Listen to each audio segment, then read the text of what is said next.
നമ്മളിപ്പോൾ നിൽക്കുന്നത് മണർകാട് കുറ്റിയക്കുന്ന് മാടമന എന്ന സ്ഥലത്താണ്. ഇവിടുത്തെ ഒരു പ്രദേശവാസികൾ കഴിഞ്ഞ 20 വർഷമായി വലിയ രീതിയിലുള്ള ഒരു നിയമ പോരാട്ടത്തിലാണ്. ഇവരുടെ ആവശ്യമെന്നത് അവർക്കൊരു സഞ്ചാരയോഗ്യമായ ഒരു വഴിയും അതുപോലെ കുടിവെള്ളം എന്നൊരു സ്വപ്നങ്ങളാണ്. കഴിഞ്ഞ 20 വർഷമായി ഇവർ ഇതിനു വേണ്ടിയുള്ള പോരാട്ടത്തിലാണ്. എന്താണ് ശരിക്കും ഇവരുടെ പ്രശ്നങ്ങൾ അല്ലെങ്കിൽ ഇവരുടെ ബുദ്ധിമുട്ടുകൾ എന്താണെന്ന് നമുക്ക് അവരോട് തന്നെ ചോദിക്കാം. ശരിക്കും പറഞ്ഞു കഴിഞ്ഞാൽ ഇത് 2019 തൊട്ട് നമ്മൾക്ക് ഇതിന്റെ വഴിക്ക് വേണ്ടി സ്ഥലം ചോദിച്ചപ്പോൾ അവർ തരത്തില്ല.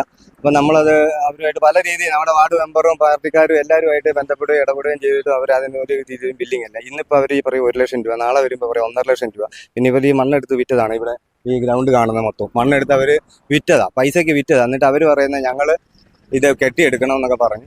അത് കഴിഞ്ഞപ്പോൾ തന്നെ ഞങ്ങൾക്കത് ഞങ്ങൾ 5-6 വീട്ടുകാരേ ഉള്ളൂ. ഞങ്ങളെല്ലാം കൂലിപ്പണിക്കാരാണ്. എൻ്റെ ഏട്ടനാണെങ്കിൽ ഡയാലിസിസ് ചെയ്യുന്നതാണ്. താഴത്തെ ഒരു അപ്പച്ചൻ ഡയാലിസിസ് സീരിയസ് ആയിട്ട് മെഡിക്കൽ കോളേജിൽ ഇവിടെ ഒരു 18 അടി താഴ്ചയുണ്ട്. ആ താഴ്ചയിൽ നിന്ന് ഒരു ബൈക്കിൽ നിന്ന് ഒരു പയ്യൻ പോയിട്ട് 3 മാസം മെഡിക്കൽ കോളേജ് ആശുപത്രിയിൽ ICU കിടക്കുമായിരുന്നു. എന്നിട്ട് ഇവരോട് ചെന്നിട്ട് പറഞ്ഞു എന്തെങ്കിലും ചെയ്തു തരണമെന്ന് പറഞ്ഞപ്പോൾ അവർ പറഞ്ഞു നടക്കത്തില്ല. എന്നിട്ട് ഞങ്ങളുടെ വാർഡ് മെമ്പറുമായിട്ട് മോശമായിട്ട് സംസാരിക്കുകയൊക്കെ ചെയ്തായിരുന്നു.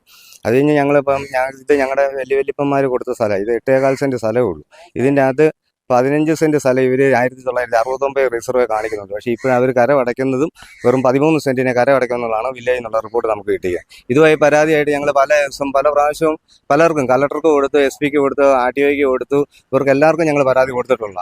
എന്നിട്ട് യാതൊരു രീതിയിലുള്ള നടപടി ഞങ്ങൾക്ക് സ്വീകരിച്ചിട്ടില്ല. ഞങ്ങൾ 6 വീട്ടുകാരെന്നുള്ള ഒരു പരിഗണന പോലും ഞങ്ങൾക്ക് തരുന്നില്ല. കാരണം ഞങ്ങൾക്കൊരു ഈ പൈപ്പിൽ വരുന്ന വെള്ളം പോലും എടുത്തുകൊണ്ട് പോകാനുള്ള ബുദ്ധിമുട്ടുകൾ ഞങ്ങൾക്ക് പല പ്രാവശ്യം ഉണ്ടായിട്ടുണ്ട്. അതായത് ഇവിടുന്ന് അങ്ങോട്ട് കയറുന്നത് 16 അടി താഴ്ചയുള്ള കുഴിയാണ്. ഞങ്ങളുടെ പിള്ളേർ, എനിക്ക് 2 പിള്ളേരുണ്ട്. പിള്ളേർ ഈ അയലക്കത്തെല്ലാം 4-5 പിള്ളേരുണ്ട്. ഇതെല്ലാം ഇതിലെ വരുമ്പോൾ ഒരു താഴെ പോയിട്ടുണ്ട്, പല പ്രാവശ്യവും പോയിട്ടുണ്ട്. പക്ഷേ മേൽ നടപടി എന്ന് ഞങ്ങൾക്ക് ഇതുവരെ ഒരു തീരുമാനം ഉണ്ടാക്കി തന്നിട്ടില്ല. രണ്ടാമത് ഞങ്ങൾ കലക്ടർക്ക് പരാതി കൊടുത്തു കഴിഞ്ഞാൽ RDOയ്ക്ക് കൊടുക്കാൻ പറഞ്ഞു. RDOയ്ക്കും കൊടുത്തു. അത് കഴിഞ്ഞ് പിന്നെ നമ്മൾ തഹസീൽദാർക്ക് കൊടുത്തു കഴിഞ്ഞ് PW എഞ്ചിനീയർക്കും പരാതി പോയിട്ടുണ്ട്. PW എഞ്ചിനീയർ പോയിട്ടുണ്ട്. PW എഞ്ചിനീയറിൻ്റെ അടുത്ത് ചെന്നപ്പോഴും അവർ പരാതി സ്വീകരിച്ചു. അത് കഴിഞ്ഞ് ഇവരൊക്കെ ഇത് പുറമ്പോക്ക് കയ്യേറ്റം ഒഴിവാക്കുന്ന നടപടി സ്വീകരിക്കും, 15 ദിവസത്തിനകം ഒഴിവാക്കി തരണമെന്ന് പറയുകയൊക്കെ ചെയ്തായിരുന്നു. അത് കഴിഞ്ഞിട്ട് ഇവർ പറഞ്ഞ് എന്തോ കാരണം പറഞ്ഞ് ഹോൾഡ് ചെയ്യാൻ നോക്കി. അത് കഴിഞ്ഞപ്പോഴത്തേക്ക് ഞങ്ങൾ പിന്നെയും കലക്ടർക്കും SP ക്കും ഒക്കെ പരാതി കൊണ്ട് കൊടുത്തു കഴിഞ്ഞ് വീണ്ടും അവിടുന്ന് വന്ന് ആദ്യം ഒന്ന് തഹസീൽദാർ റിപ്പോർട്ടും പ്രകാരം അവിടുന്ന് സർക്കാരിൻ്റെ സർവേയർ വന്ന് അളക്കുകയൊക്കെ ചെയ്തായിരുന്നു. ആ അളവെല്ലാം കഴിഞ്ഞിട്ട് പിന്നെ ഇവർ ഇതൊന്നും ചെയ്യുന്നില്ല എന്ന് ഇപ്പോൾ വീണ്ടും ഞങ്ങൾ പരാതിയായിട്ട് പോയിട്ട് കഴിഞ്ഞ ദിവസം വന്ന് ഔദ്യോഗികമായിട്ട് PW എഞ്ചിനീയർ വന്ന് സ്ഥലം കല്ലിട്ട് നിർണ്ണയിച്ച് തന്നിട്ടുണ്ട്. ഇപ്പോൾ ഇത് ഇരിക്കുന്ന സ്ഥലമെന്ന് പറഞ്ഞാൽ ഈ കാണുന്ന ഈ ഗേറ്റ് മൊത്തം ഫുള്ള് വരുന്ന ഭാഗം മൊത്തം പുറമ്പോക്കാണ്. അത് അവിടെ അവിടെ കല്ലിട്ടിട്ടുണ്ട്, അവിടെയും കല്ലിട്ടിട്ടുണ്ട്. ഇത് കണക്ക് കൂട്ടി കഴിഞ്ഞാൽ ഏകദേശം ഒരു സർക്കാരിൻ്റെ ഒരു 4-4.5 സെൻറ്റ് സ്ഥലമുണ്ട്. ഇതൊരു സമുദായമായെന്നും പറഞ്ഞ് ഇവർ പലരും ഇങ്ങനെ എന്താ ചെയ്യാത്തതെന്ന് നമുക്ക് അറിയത്തില്ല. നമ്മൾ പോയി മടുത്തു. ഞങ്ങൾ മാസങ്ങളായിട്ട് ഈ 2019 തൊട്ട് ഞങ്ങൾ പോകുന്നതാണ്. എന്നിട്ട് ഞങ്ങൾക്ക് യാതൊരു നടപടിയില്ല, യാതൊരു ഇത് കിട്ടുന്നില്ല. നീതി ഞങ്ങൾക്ക് വേണം. ഞങ്ങളുടെ കയ്യിൽ എല്ലാ രേഖകളും എല്ലാം ഞങ്ങളുടെ കയ്യിൽ ഇരിപ്പുണ്ട്. എന്നിട്ട് പോലും ഞങ്ങൾക്ക് യാതൊരു നീതിയും കിട്ടുന്നില്ല.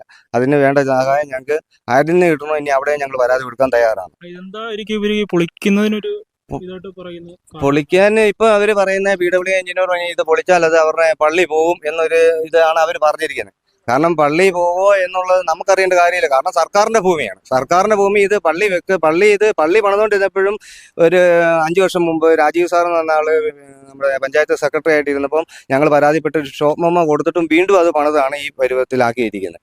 ഒരു പള്ളി പണിയുന്നത് നമുക്ക് യാതൊരു പ്രശ്നമില്ല. നമ്മളുമായിട്ടുള്ള ഈ വഴിക്കുള്ള ഈ സ്ഥലം നമുക്ക് എങ്ങനെയും തരാം. അത് പലരും ഇവർ ഈ അളക്കാൻ വന്ന ഉദ്യോഗസ്ഥന്മാരെ, വില്ലേജ് ഓഫീസർ, തഹസീൽദാരെ, സകലമാന ആൾക്കാരെ ഇത് ചോദിച്ചു, നിങ്ങൾക്കൊന്ന് വിട്ടുവീഴ്ച ചെയ്തുകൂടെ എന്ന് ചോദിക്കുമ്പോൾ അവർ നടക്കത്തില്ല. വേറെ എന്ത് പ്രശ്നം ഉണ്ടായാലും പുറമ്പോക്ക് കയ്യേറ്റം സർക്കാർ ഏറ്റെടുത്താലും ഞങ്ങൾക്ക് വഴി തരത്തില്ലെന്നാണ് അവർ പറയുന്നത്.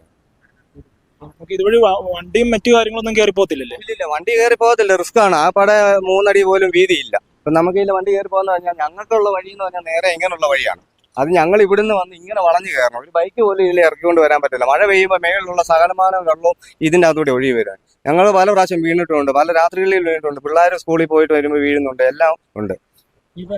അടുത്തൊരു നടപടി എന്ന് പറഞ്ഞാൽ എന്നാണ് ഞങ്ങൾ ഇനി അടുത്ത നടപടിയായിട്ട് തന്നെ മുമ്പോട്ട് പോകാനാണ് എൻ്റെ തീരുമാനം. ഇപ്പൊ PW എഞ്ചിനീയർ പുറമ്പോക്ക് കയ്യേറ്റം കണ്ടുകിട്ടി.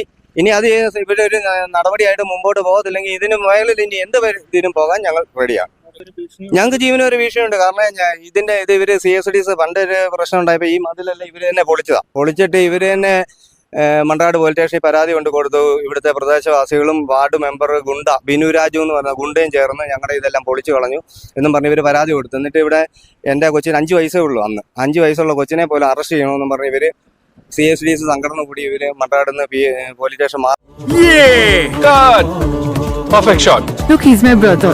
He's a VFX director. Oh, nice. പുതിയ ഇന്ത്യ പുതിയ കരിയേഴ്സ് തിരഞ്ഞെടുക്കുന്നു, ജോലികൾ തയ്യാറാകുന്നു. ഇന്ന് തന്നെ ജോയിൻ ചെയ്യൂ അരീന ആനിമേഷൻ. റിക്രൂട്ടേഴ്സ് ചോയ്സ്, ഇൻഡസ്ട്രിയുടെ വോയിസ്. മാർച്ചൊക്കെ നടത്തി. അപ്പോൾ അതിന് മുമ്പ് ഞങ്ങൾ കളക്ടർക്ക് പരാതി കൊടുത്ത് SP-ക്കും കൊടുത്ത് അവിടുന്ന് ഇവർ പരാതിയായിട്ട് മാർച്ച് നടത്തുന്നതിന് മുമ്പ് ഞങ്ങൾ മൺട്രാട് സ്റ്റേഷനിൽ പരാതി കൊടുത്തതിൻ്റെ പേര് ഞങ്ങൾ അറസ്റ്റ് ചെയ്തില്ല.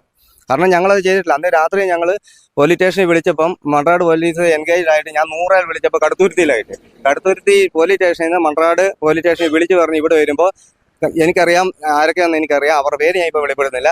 5-6 പേര് പോലീസ് വന്ന് കഴിഞ്ഞപ്പോഴാണ് പള്ളിക്കകത്ത് നിന്ന് ഇറങ്ങി ഓടിയത്. കാരണം അവിടെ ഇവിടെ മദ്യപാനം ഇതും കഴിഞ്ഞിട്ട് ഇവർ തന്നെയാണ് ഈ മതിലും അതും എല്ലാം തകർത്ത്. എന്നിട്ട് ഞങ്ങളെ ബലിയാടാക്കാൻ വേണ്ടി ഞങ്ങളുടെ പേര് ഉന്നയിച്ച് ഞങ്ങളെ അറസ്റ്റ് ചെയ്യണമെന്ന് പറഞ്ഞ് പരാതി കൊടുത്തു.